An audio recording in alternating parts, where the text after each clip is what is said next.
everybody. Good morning. We will get started. Commissioner O'Grady will be joining us. We'll get started with the Pledge of Allegiance led by Commissioner Boyce. I pledge allegiance to the flag of the United States of America and to the republic for which it stands, one nation, under God, indivisible, with liberty and justice for all. We have some special guests here today from the American Quarter Horse Congress. And this morning, Dr. Scott Myers from the Quarter Horse Congress CEO, Brent Maxwell, the Quarter Horse Congress President, and Chris Daniels, the Quarter Horse Congress Vice President.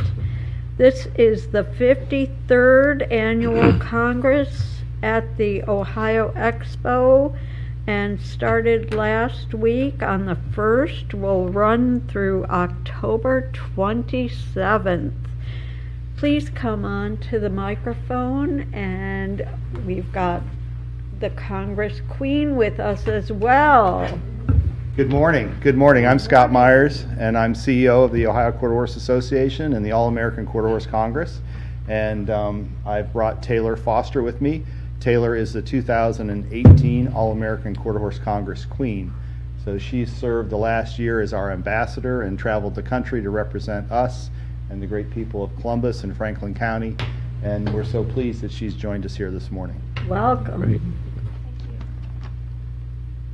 Thank you, President Brown and Commissioners O'Grady and Boyce for welcoming us here today. As you know, the 53rd Annual All-American Quarter Horse Congress is currently underway here in Columbus. The Congress started as a 3-day event at the Ohio Expo Center back in 1967. And over the last 53 years, our event has grown to 27 days. As the largest single-breed horse show in the world, this event brings in 7,500 horses and more than 650,000 people to the Ohio Expo Center each year. Last year, this 4-week event generated $409 million in economic impact for the Central Ohio economy. Over the last 53 years, the Quarter Horse Congress has brought more than 700 million people to Columbus and generated an estimated $7.7 billion in direct and indirect impact to Columbus and to the state of Ohio. Your support over the years has allowed us to continue to grow, and we hope that today serves as a reminder of how far we've come and what's possible in the future. The Quarter Horse Congress places a strong emphasis on developing our youth. We hold the largest youth show in the world with over 6,000 youth entries competing this year. We also host the largest intercollegiate team horse judging contest with more than 65 colleges and universities from across the nation bringing teams to compete. We also offer competitions for equestrians with disabilities, and we pay tribute to our veterans through our Heroes on Horses competition. The growth of the Congress has been even more than we anticipated in the last few years, and we look forward to discussing with each of you how we can partner to continue that positive momentum and explore additional opportunities to meet the growing needs of the Quarter Horse Congress. We're so appreciative that Franklin County has embraced the Congress, and we look forward to continuing to build this great relationship with all of you. So on behalf of the Ohio Quarter Horse Association, we thank you and appreciate all that you have done to support the Congress. The Congress was one of the first events that I ever went to when I was new in Columbus in '92, and it has grown tremendously from then till now. It's just incredible. We certainly invite you to come this year and see what we've got going. We'd love to have you come. Absolutely. It's an incredible event. We do have a resolution for you that we'd like to present and get a picture Great. with our Congress Queen and with anybody else from the Congress that's Is the Queen here. going to say anything? Does she? Would you like to speak? Thank you guys so much for having us here today. If you have not been to the All-American Quarter Horse Congress, I highly suggest it. Bring your wives, leave the checkbooks at home maybe. There's lots of shopping, there's puppy alley, there's food, there's so many things for you guys to do, so I highly recommend you guys go if you haven't already. And you gotta get a hat. Yes. Gotta get a hat and some boots. And some boots. Belt buckle look good. Okay. All right. Thank you.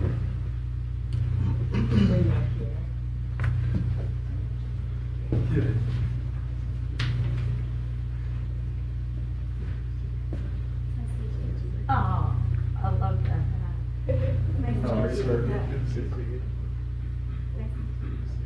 Good. Here you go.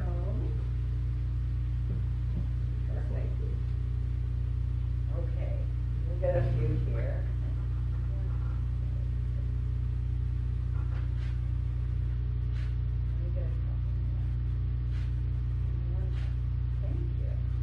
Thank you so much. So kind of you. Good to see you. Thank Yeah, you. but let's go. Thank you.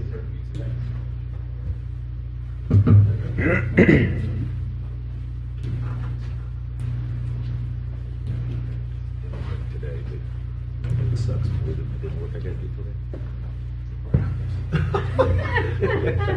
I've been waiting to tell you that all day. Who's 1 and 4? Hey, we are, but we have a reason to be. You guys bringing in more quarterbacks yet? Yeah, absolutely. We got a reason to be. I couldn't resist that. I'm sorry. Yeah, we were terrible last night, that's for sure. Need a resolution for approval of the minutes of June 27, August 8, August 22nd, August 29, September 26, 2019 briefing. Go ahead. Somebody. So move. Second. Moved and seconded voting, Commissioner Boyce? Yes. Commissioner O'Grady? Yes. Commissioner Brown? Yes, The minutes have been adopted. thank you. Drainage engineer.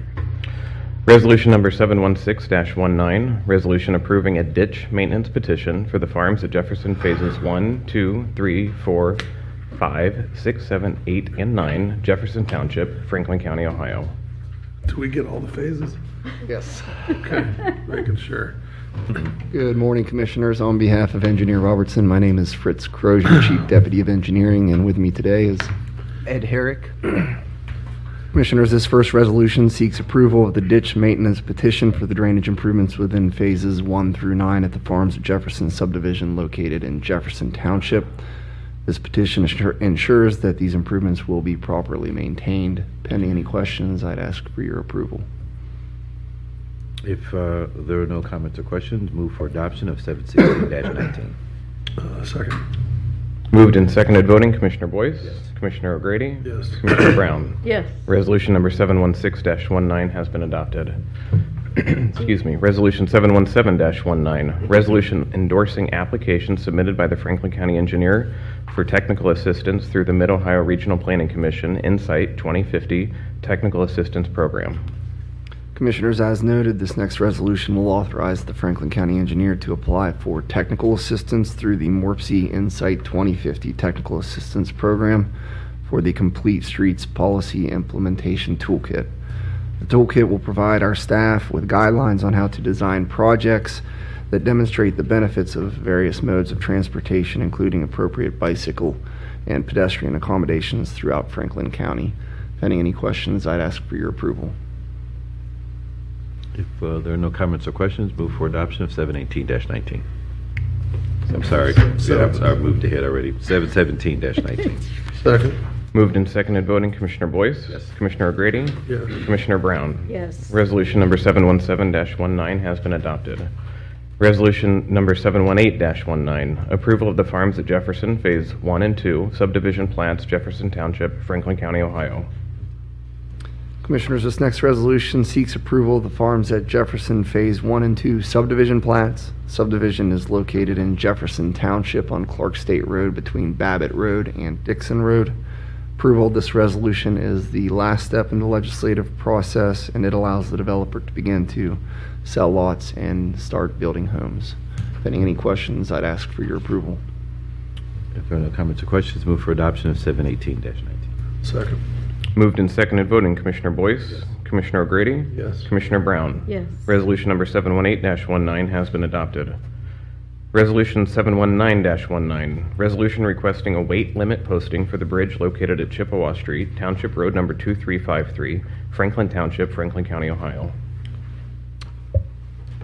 This resolution seeks approval of weight limit reduction for the bridge on Chippewa Street over Barbie Ditch, located in Franklin Township. The resolution allows the signs to be posted as mandated by the National Bridge Inspection Standards. Pending any questions, I would ask for your approval. If there are no comments or questions, move for adoption of 719-19. Second. Moved and seconded. Voting, Commissioner Boyce. Yes. Commissioner O'Grady. Yes. Commissioner Brown. Yes. Resolution number 719-19 has been adopted. Thank you. Board of Elections. Resolution authorizing a transfer of general fund appropriations in order to provide the budgetary allotment for meeting October payroll and other obligations. Good morning, Commissioners. Good morning. Ed Leonard with the Board of Elections. Wanted to begin before we get to the resolution is to extend thanks to Engineer Robertson as well as Director Reardon. Over the last month, we've finalized the redesign of the parking, so the paving's been fully completed. Striping was done. That's added more parking spaces. And we also, the engineer's office and the facilities management coordinated the replacement of some of the curbing in front of the building that allows it to make it more accessible for those in a wheelchair or handicapped. Again, so it's at one of the first phases of the work that we're doing to help us accommodate more voters at the early vote center for the 2020 elections. And so I do want to extend my thanks to both Engineer Robertson and Director Reardon for their work and their team's work to help us prepare for 2020. As I know the commissioners know, today is the first day of the early vote period. So we're happy to have voters showing up today to cast ballots for this November election. And then today's resolution will help us with our funding for this year's, for the upcoming election. Director, do we have in place adequate plans for remote parking for staff for the 2020 early vote, and as well as shuttle service for the staff to be able to park in a remote location during the fall, at least for the fall early vote session, for the month and a half or however long it is previous to the early vote? I know there's been some discussion about it. I'm just wondering if we have finalized any plans for that remote parking for Board of Elections staff, and then shuttle service for them during that time period, so that we free up more parking. Right. Exactly, because based on that assessment, we've estimated that about 130 to 140 vehicles from staff are on our lot during the early vote session. We try and have them park as far from the entrance as possible, but still they're on the complex lot. So we have begun that process. We've had the discussions with the owners of the remote lot. We've locked that down. We are actually having a test next week and then the following week. So we'll test it on one Wednesday and then test it, kind of fine tune it, and then do it again on the following Wednesday. And once we have, that'll give us a good sense of some of the fine tuning that we need to do to make sure that it works. But it's our intention to do it for the entire primary season early vote cycle, as well as the entire general election early vote cycle. Great. We were thinking of doing it, I was thinking of doing it for a 2-week period this election, but I felt it was too disruptive, so that we felt just do a test for one day each week, and it'll give us a good sense of the things that we need to do. But because the parking won't be as much of an issue for this year's election, I didn't feel it was necessary to inconvenience the staff for an entire 2-week period. So we'll test it for 2 days, kind of, as I said, fine tune it, and then for the entire votes. And we're telling our folks, everyone. Yeah. So now, we can't have some folks parking in the back, because every space will be needed for voters. That's right. So, I mean, we know, all of us know from experience what presidential election early vote is like, and every single one of those 130 parking spaces are going to be needed. Absolutely. And that's what we tell our folks as well. If you're parking in that space, based on the number of people that would come to the early vote center, that one space occupied by a Board of Election employee is taking a space from about 70 voters over the course of the day. Yeah. Yeah. So we need to make sure that space is available for voters. What about folks who show up, park a vehicle, generally considered a campaign vehicle, and then park it long-term? We've seen that on a regular occurrence as well. Right. And I know these are questions we could ask in briefing, and obviously probably should, but, while you're here and while we're discussing this, for the public, I know we've seen over the years that campaigns will park a vehicle long-term, maybe work out of that vehicle, trying to secure votes, which is good strategy, I know. But then that, whether it's a van or a step van or whatever it is, takes up a parking space for, in essence, maybe a month or 6 weeks or longer. Is there any policy, or are you guys considering any policy as it relates to vehicles of that nature? Yes, we are considering a policy. We're starting to draft that and try and draft it in a way that is And not necessary encompasses not necessary for you to, in essence, share that maybe today. Just was wondering if you're considering policies. Right, and that we are working on that. One that's comprehensive, both the employees as well as ensuring, and the focus is to ensure that every space is available for voters. For voters. And again, and we're trying to be a good neighbor to the other entities that are in the parking lot as well. But again, and that's, I think, some of that striping exercise to get those additional spaces so that we can accommodate as many voters as possible. Well, for folks who haven't been there, haven't experienced what it's like during early vote, it becomes kind of a carnival atmosphere at times. And we've had bands show up and set up in the parking lot, take up a large amount of space. I mean, several piece bands where there's 6-8 member bands that set up, take up a large space. We have volunteers, large numbers of volunteers in campaign activities that are coming and going, which is great, but it also sometimes impedes the traffic flow there when you've got so many folks that are just milling around the parking lot. You've got tents that set up, you've got card tables that set up, you've got just a lot going, plus not to mention the line. And I've seen the director himself, as well as other members of the Board of Election staff, come out to try to direct the line and which way to go, as to not impede traffic flow and just to make things run more smoothly. It becomes somewhat of a carnival atmosphere up there at times, and it's a lot. And it's a popular way for folks to cast their ballot. And so, and that's part of what we're looking to encourage too, is vote earlier. So that, because oftentimes people don't realize it's a 28-day period. Yeah. And so they wait till that very last weekend. It's like, well, in a presidential election, we're actually open the second weekend before the election as well. And we have a whole 28-day period where we've got extended hours on certain days. We're there all day long from the first day of early vote on. And again, we provide that availability, and also encouraging people to take advantage of vote by mail. The mail absentee is a convenient way for folks to cast their ballot at home, at their own pace, research the candidates, research the issues in the privacy of their own home when it's convenient for them, and they can drop it in the mail, or they can always just deliver it to the Board of Elections in person. A suggestion, by the way, for kids with college students. Our son has fall break this year. I never knew what fall break was when I was in school, but they have fall break this weekend. This coming weekend, we're going to encourage our son to vote when he's home this week, as opposed to voting absentee. Voting absentee can become difficult sometimes. I've actually called you a few times when our children were trying to vote absentee from school.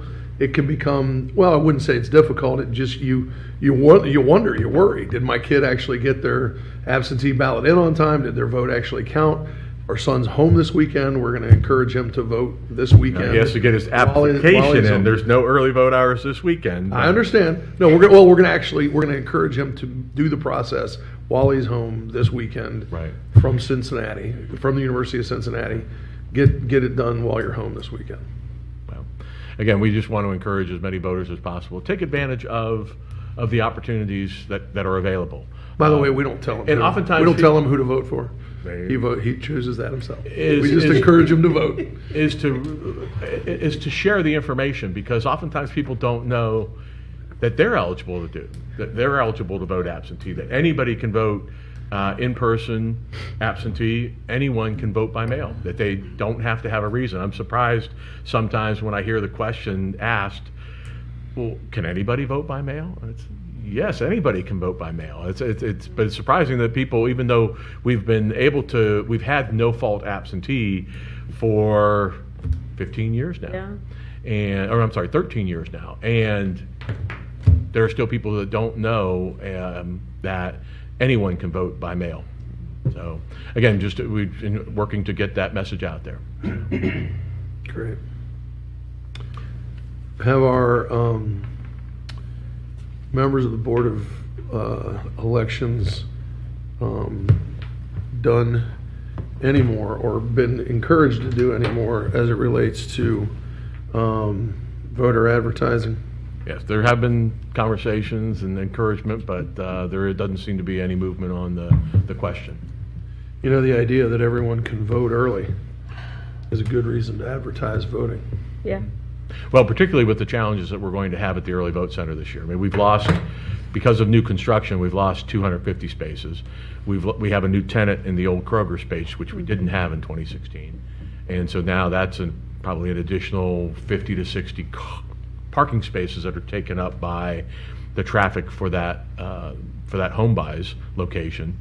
And just again, we need to encourage people to vote earlier, to utilize vote by mail. Vote by mail. Yeah. That anybody can vote by mail. Anyone can vote and by if mail. People don't know that. Yeah. They need to know that. Yeah. Yeah. And I'm gathering some of the statistics as well in terms of since 2016, how many new voters have we had through the naturalization process? How many voters were denied the right to vote, or whose absentee ballot was rejected? Not their absentee ballot, their provisional ballot was rejected because they didn't show the right ID. They didn't they hadn't registered to vote in Ohio, that they hadn't. They weren't in the right location. They weren't in the Those right types precinct. of categories of disqualification where the provisional ballots are rejected. We've had almost since, including the 2016 general election, about 6,000 people whose provisional ballots were rejected because of those three reasons: not registered, didn't bring the right ID, and weren't at the right location. And those could have been resolved with education. Absolutely. And we had 45,000 people, 16, 17, 18, and 19, who've had to vote provisional ballot. So it's a lot of people that, if we had been doing education, might have been able to avoid having to vote provisional ballot. So continue to work on that. It's ridiculous. Too bad not everybody believes in voter education and voter advertising, voting advertising. Okay. Thank No you. more questions. There are no further comments or questions. Move for adoption of 720-19. Second. Moved and seconded voting, Commissioner Boyce? Yes. Commissioner O'Grady? No. Commissioner Brown? Yes. Resolution number 720-19 has been adopted. Thank you, Commissioners. Thank you, Ed. Community partnerships. Resolution number 721-19, resolution authorizing a catalyst grant to Life Care Alliance to provide impact safety programming in the amount of $20,000. Good morning, Commissioners. Dana McCrary, Community Partnerships. This next resolution is one of our Catalyst grants, and it's a great example also of how collaboration is working in the community. Life Care Alliance assumed operations of impact safety, as they have done with a number of nonprofit organizations, to streamline administrative costs and things of that nature. This resolution, however, is in support of bystander training, which is so important. So it will target restaurants and bars so that bystanders would know how to safely intervene, or maybe not intervene, call for help if you see someone who is being sexually harassed, if you see someone who's had too much to drink, if you see someone who is starting a fight. Maybe you see someone who has a weapon. It could be at a grocery store. You see someone who is a member of a vulnerable population, whether it would be an elderly person, maybe a person with disabilities, and you see that person and feel as though they're being mistreated. How do you approach that? So this is the work that we are supporting through this Catalyst grant. And if there are no questions, I would request approval of this resolution. If there are no comments or questions, move for adoption of 721-19. Second. Moved and seconded, voting Commissioner Boyce, Commissioner O'Grady, Yes. Commissioner Brown. Yes. Resolution number 721-19 has been adopted. Resolution number 722-19, resolution authorizing a Catalyst grant to the Bhutanese community of Central Ohio to provide mental health first aid training and increased education engagement in the amount of $58,980. Commissioners, this resolution will really allow us to get our arms around the Bhutanese community and support them as we have done with the Somali community. We know that Franklin County is such a welcoming and supportive community for immigrants and refugees, and this is really an extension of that philosophy and that belief. We are supporting, through this Catalyst grant, training for Bhutanese parents to increase their level of engagement in the education of their children. So to help them feel comfortable, to help them realize the significance, and that yes, you do have a place. You don't have to be afraid to come to the schoolhouse, to speak with the teacher, to ask questions about your child's education. So that's one critical aspect, in addition to mental health first aid training, helping people be trained as advocates, as actual trainers to serve in various aspects of the community. So this will really help us to increase our level of, just to increase our presence within the Bhutanese community. As I said, we have done really well with the Somali community. So if there are no other questions, I would respectfully request the approval of this resolution. If there are no comments or questions, move for adoption of 722-19. Second. Moved and seconded, voting Commissioner Boyce, Commissioner O'Grady, Yes. Commissioner Brown. Yes. Resolution number 722-19 has been adopted. Thank you. Thank you, Dana. Justice Policy and Programs. Resolution number 723-19, resolution authorizing the President of the Board of Commissioners to enter into a memorandum of understanding with the cities of Columbus and Whitehall and sign the required certification for the fiscal year 2019 Justice Assistance Grant Funding Agreement. Good morning, Commissioners. Michael Daniels, Director of Justice Policy and Programs. As stated by the clerk, this resolution asks for your joining of a memorandum of understanding with the cities of Whitehall and Columbus. That memorandum of understanding lays out how the fiscal year 2019 Justice Assistance Grant dollars will be distributed between the three entities.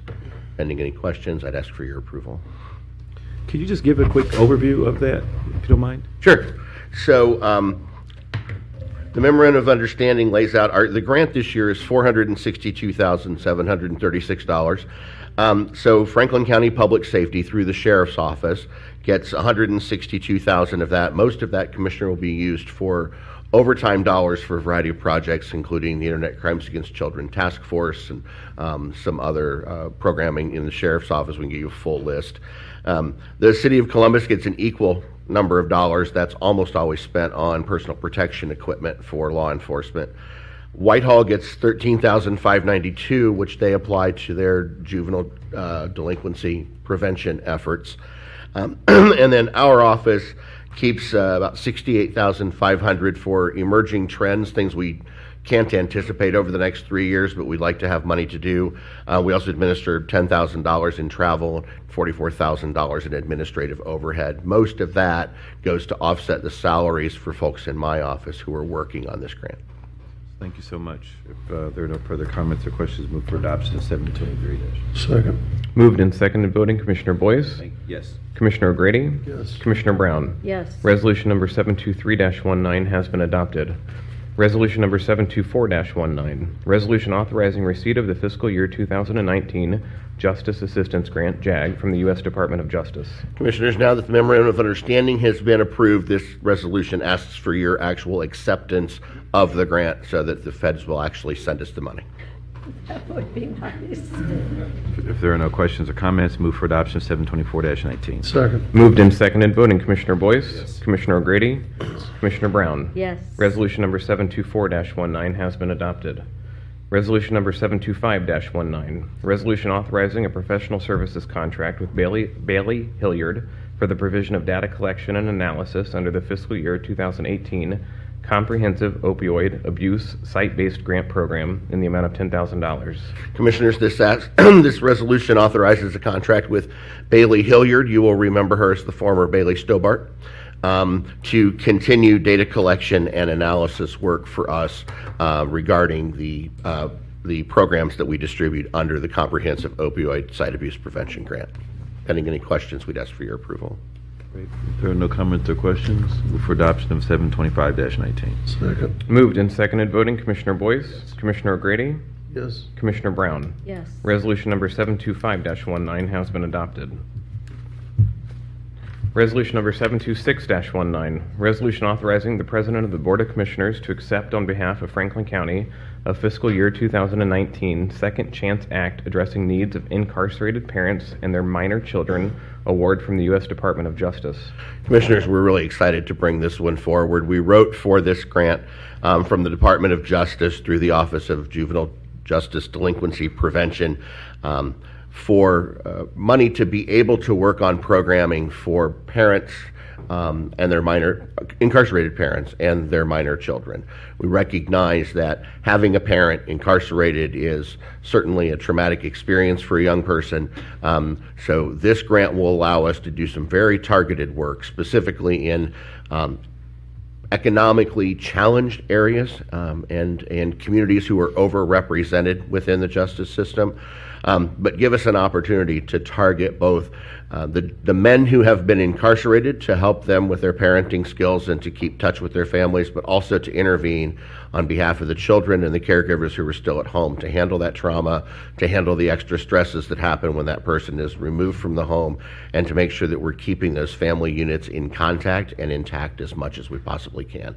We're really excited about this, and we were working with a host of top shelf partners throughout the county to make this happen. So pending any questions, we'd ask for your approval.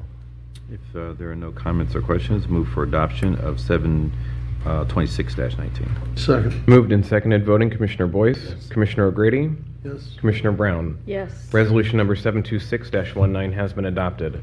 Resolution number 727-19, resolution authorizing acceptance of a Year 3 reallocation funds from Franklin County Public Health for harm reduction and overdose prevention related activities. Commissioners, this is a reallocation in Franklin County Public Health, found some extra dollars. They asked us if we would like to administer those. We said absolutely we would. This $3,950 will allow us to continue to do naloxone education and distribution. Pending any questions, we'd ask for your approval.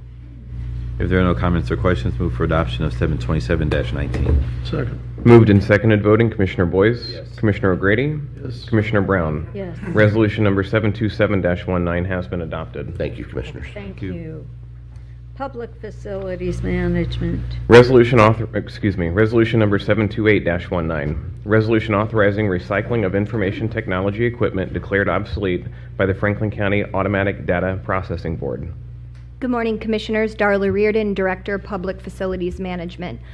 Monthly, this agency is asked by the Data Processing Board to assist with the disposal of obsolete surplus IT equipment. We do so in a manner consistent with this board's commitment to promote sustainable principles in our policy decisions and programs.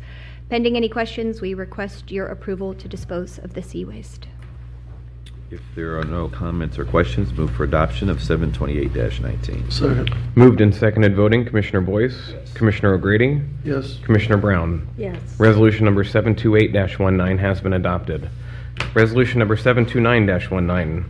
Resolution authorizing a partnership with Central Ohio Stand Down and the Franklin County Convention Facilities Authority and sponsoring the 2019 annual Central Ohio Veterans Stand Down at the Greater Columbus Convention Center in the amount of $10,000.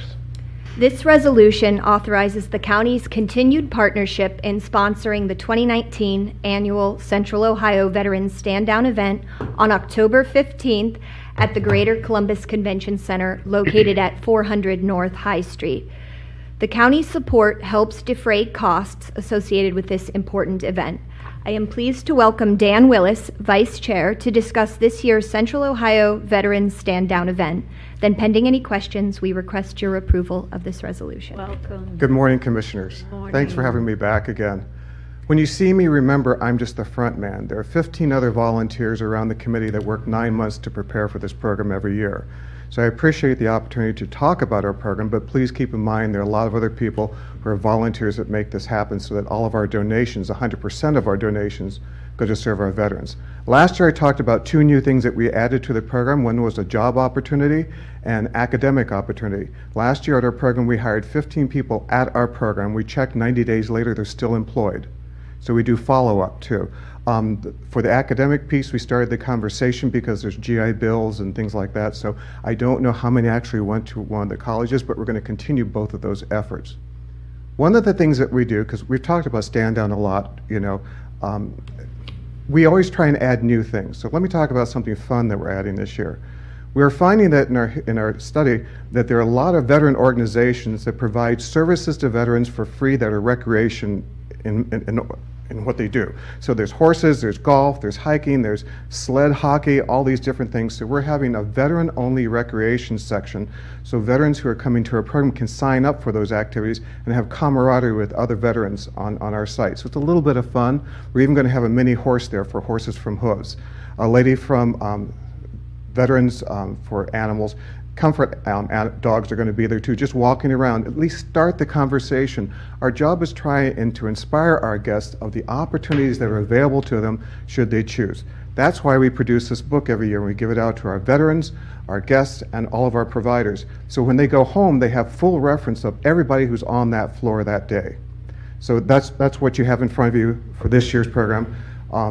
The other thing that we do is we've had several focus groups for female veterans. And we're finding that with the VA medical, with the VA clinic, women's clinic, with social workers and caseworkers, and we came to the conclusion that what women wanted was a separate space that they could take their hat off and just relax and enjoy. So this year, the second booklet is for our women's veterans section. It's going to happen the exact same day, and they asked to be out of sight. So they're going to be up on the second floor in the B section of Exhibition Hall, where this is on the first floor of the Exhibition Hall. We have a Marine organization that is sponsoring 3 police officers. So we're going to have 2 male police officers in the Exhibition Hall B and a female Marine police officer in that other section for the women. We have 17 vendors in that area. We're going to serve lunch. I have a sponsor from Enterprise Rent-A-Car. He's a veteran, by the way. If you're a veteran, you get a discount at Enterprise Rent-A-Car. Is that a commercial? Okay. But they're sponsoring the luncheon that day for the women in that room. Now, we're also going to have transport volunteers so that the women, the 2 places are equal but separate, if I can say it that way. They'll escort them as buddies into the major areas. So they'll have friends that'll accompany them in the larger area so they can take advantage of all the other services that are offered in the big space. But we're really excited about doing this the first year, having both the veteran recreation section and also the female veteran. We paired back so we can really look at it and determine, bless you, and determine what we can do for next year to improve it. But we get a lot of support from the VA medical for this, and it works out really well. So the other thing about this really kind of neat, and I didn't realize that, our numbers, we have 528 veterans. We end up with 1,000 people after our vendors and volunteers there. Only 3% of our guests, only 8% of our guests are women. In the military, women make up 30% of the military. So that's what our goal is. Our goal is to get to 30% participation of female veterans in our program. And with the help of the VA and other organizations, we're going to get there. So everything is free, thanks to you guys. Free parking, we offer them a free lunch, we have sponsorship for free lunch that day. And it's a really remarkable time, and I say this every year, the best time is during our flag program. It's a 15-minute flag program. We invite you all to come, everybody. We have 1,000 people in the room with their hand on their heart saying the Pledge of Allegiance and singing the national anthem. I don't know who they are, but for that 5 minutes, we're one people, and it gives us chills every year. And so that's what we do every year to try and strengthen veterans. We strengthen our communities. Questions? Thank you. Thanks. You're welcome. You're welcome. Thank Appreciate you being here every year and doing this and all the work you guys are doing. The stories I can't tell on TV. The stories they tell are remarkable sometimes, you know. But it's great to be able to give back to our veterans who allow us to have a polite conversation without bombs overhead.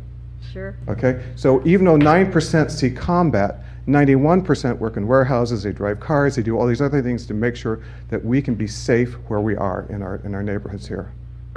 So thank you very much. I very much appreciate it. Thanks, Dan. Questions? Good? Hey, thank you. Thank you. Thanks, Dan.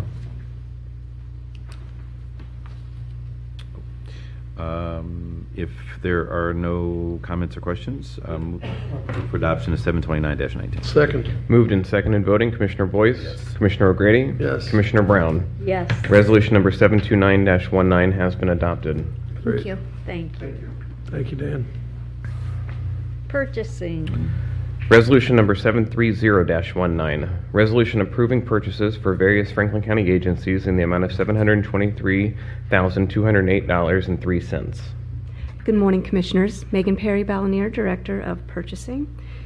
Our resolution this morning requests your approval of 90 purchase orders for which the county auditor has pre-certified available funding. The resolution includes 31 eligible POs totaling approximately $226,000. These are POs for goods and services that have a higher likelihood of participation by small and emerging business enterprises. Of these POs, 12 were awarded to SEBEs totaling $105,196.04, which is 39% of the eligible PO volume and 47% of the eligible PO dollar value. Pending any questions, I request your approval of this resolution. If there are no comments or questions, move for adoption of 730-19. Second. Moved and seconded voting, Commissioner Boyce. Yes. Commissioner O'Grady. Yes. Commissioner Brown. Yes. Resolution number 730-19 has been adopted. Thank you. Board of Commissioners. Resolution number 731-19, resolution appointing Shanetta Griffin to the Transportation Improvement District, TID, Board of Trustee member, Franklin County, Ohio. Good morning, Commissioners. Eric Janis, Deputy Administrator. Ms. Griffin is currently the Chief Development Officer for the Columbus Regional Airport Authority. Pending any questions, would recommend approval of this resolution. If there are no comments or questions, move for adoption of 731-19. Second. Moved and seconded voting, Commissioner Boyce, Commissioner O'Grady, Yes. Commissioner Brown. Yes. Resolution number 731-19 has been adopted. Thank you, Commissioners. Thank you. Resolution number 732-19, resolution authorizing choices for victims of domestic violence incorporated to receive the fees collected in 2020 for the support of shelters for victims of domestic violence. So before we invite our guest up, you may have noticed driving around in the evening around downtown that several of the buildings, including our courthouse, are lit in purple, and that is to commemorate Domestic Violence Awareness Month, which is October this month. And you may notice that many of us are wearing purple ribbons or purple outfits, and that is also to recognize and commemorate Domestic Violence Awareness Month. And so we have as our guest here today Sue Valillo, the CEO for Lutheran Social Services Choices for Victims of Domestic Violence. And Sue, welcome today. Thank you. We have we celebrated the wonderful luncheon to commemorate and really support victims of domestic violence, to really show a spotlight on what victims go through and show a way forward for victims. And you've been a shining light in this arena for quite a while. So if you'd like to talk for a few minutes about what this funding means to Choices, that would be wonderful. I would be very happy to. Thank you. Thank you, commissioners, for having me here this morning. As you well know, as you just so eloquently spoke, this is Domestic Violence Awareness Month. This is the time where we really are able to shine a light on this issue that is so pervasive, not just in our community, but really around the world. In Franklin County last year, there were 17,000 police calls related to domestic violence. Choices alone had 4,464 calls to our crisis hotline. About 25% of those were from police officers who were on the scene of a crime, telling us that a victim was likely to be seriously harmed or killed by their partner if they didn't get immediate assistance. So this partnership with the Franklin County Sheriff's Department, Columbus Police Department, and other police municipalities in Franklin County are really saving the lives of victims as they're able to access shelter and services immediately for those victims. Choices, as you know, moved into a brand new shelter in January of 2019. We moved from a 51-bed facility into a new shelter that has capacity for 120. I'm with mixed emotions. We'll share with you that when I left yesterday, we had 142 people living in that building. More than 90 of them were children, and we were anticipating the arrival of one additional family last night. So the need is growing. With the support of the commissioners, we did a community analysis looking at services available to victims in Franklin County, as well as gaps in those services.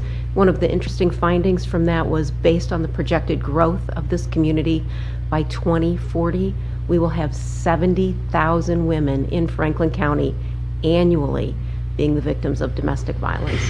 This is something that the folks working in the county, both on the legal side and the human social services side, are really starting to prepare for, as we know this wave of new folks who are being victimized are coming our way. We also know, as a result of this study, that most of those folks will be living in poverty, and they will not have the resources themselves to be able to exit the situation. So the shelter that Choices offers, the hotline that we're able to provide for the community, are just vital to keeping people safe and getting them first step out of a situation that could be potentially fatal. I'd also like to share, you mentioned the lights downtown. I'd also like to share the billboards on High and Broad, also as a result of the Franklin County's contribution to our comprehensive campaign has gone to support those billboards. So thank you so much for all that you do to support victims of domestic violence in this community and really keeping this issue at the forefront.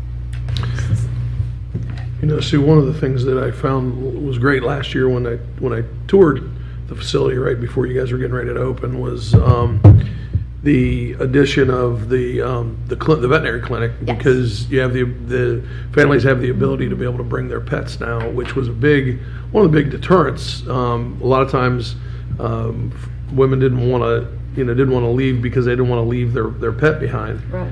And so they often would they would often have to make a tough decision, because they didn't have any place they could take their pet with them, and this new facility allows for that. And so it was a great thing to be able to see, so it was beautiful. It's a beautiful facility, great place. It's too bad that it's at over capacity. I mean, that's a tragic occurrence, but it's good to know that folks have choices now and options and the ability to be able to find such a wonderful place and be able to take their pets and not have to make that crucial decision when they're making the decision to leave. So. The shelter has really been a great partnership between the government entities and the private community and social service entities joining together to really create something that's going to serve victims well in this community. It's a real healing place, and it's unfortunate that it's needed, and it's so wonderful that it's there. Thank you. I want to say thank you for the work that you're doing and taking those families in. And we know for a fact that the vast majority of victims are women, but there are male victims. There are child victims. I know I've shared this story before, but I always feel compelled because October, so my father was murdered in a protecting someone else in a domestic violence situation, and that person killed the woman and my father and tried to kill others that were there, and it's in October. It was in October. And so I always feel compelled to say something, but the victim impact lasts forever because whether it's the female or the children, there are just reverberations that continue to go. And so I really appreciate the work you do to provide a safe haven for those children and those families and all the victims that have that kind of trauma in their life. So thank you, and I hope that we'll all do posts and make the awareness as much as we can about October being Domestic Violence Awareness Month, because everyone needs to know that there is a place to go and someone that you can call if you need help. And so I think definitely speak on behalf of my colleagues when I say we're happy to be a part of providing that resource. So.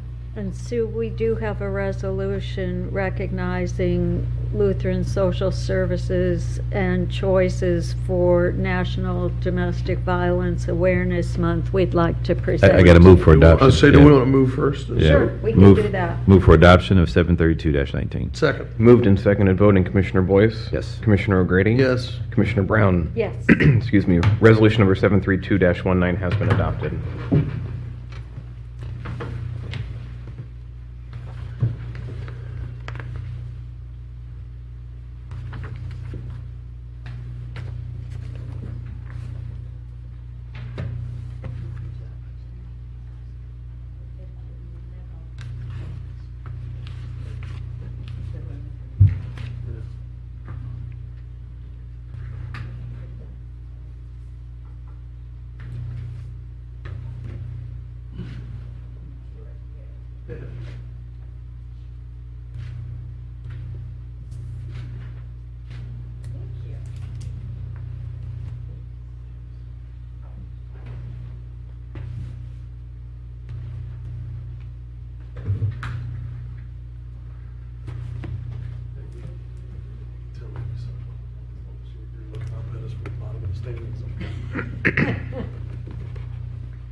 Do we have journalization? No, Commissioner. Oh. All right. Well, we are adjourned. Is Kim going to talk about that stuff? Oh, did you want to announce something with that So difficult. massive cup there? President Brown, Commissioner O'Grady, Commissioner Boyce, is a difficult transition given the seriousness of the discussion around October being Domestic Violence Awareness Month, as well as it being Breast Cancer Awareness. Those are two very significant issues that October, the month we share. Appreciate the privilege to speak. Very briefly, I just want to remind Franklin County employees, their families, members of our Franklin County Health Improvement Plan that this Sunday we have our first Franklin County 5K and Thrive On Challenge. We're doing well. We're trying to push across the finish line. We have a combined 250 participants, both adults and children, that will be at Wolf Park Sunday. We will be starting at 9:15. It's exciting. It's an opportunity here. I've had this trophy in front of me. Wasn't thirsty. It's as close as I will be based upon the results both professionally and collegiately this weekend. Institutions and teams that I'm affiliated with will not be winning any trophies this year. Therefore, this is a trophy that I can aspire to hold up on Sunday if my team is one of three to be recognized for having the most employees in the challenge. So I got to step up and try to win something and somehow figure out how to go 3.1 miles myself to get this medal.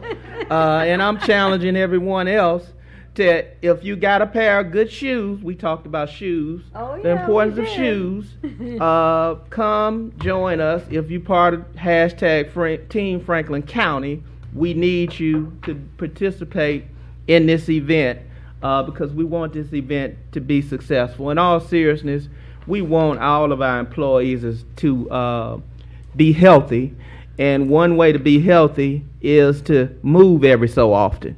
Move as often as you can. If you can't run, walk. If you can't walk, let's crawl. Let's just move some kind of way to get your heart pumping. And believe me, it'll make you drink more water. Many of us don't like water, but if you out moving, water will taste better. Trust me. So I'm here to say, as county administrator this morning, I'm encouraging all of the employees in Franklin County to thrive on. If they haven't signed it up, there's still time. Anyone in the benefits office will help them be able to sign up. Thank you. Excellent. Thank you. Is it really heavy, John? Well, I'm just worried it's going to fall off. Heavy enough. Be heavier. We can put something in there.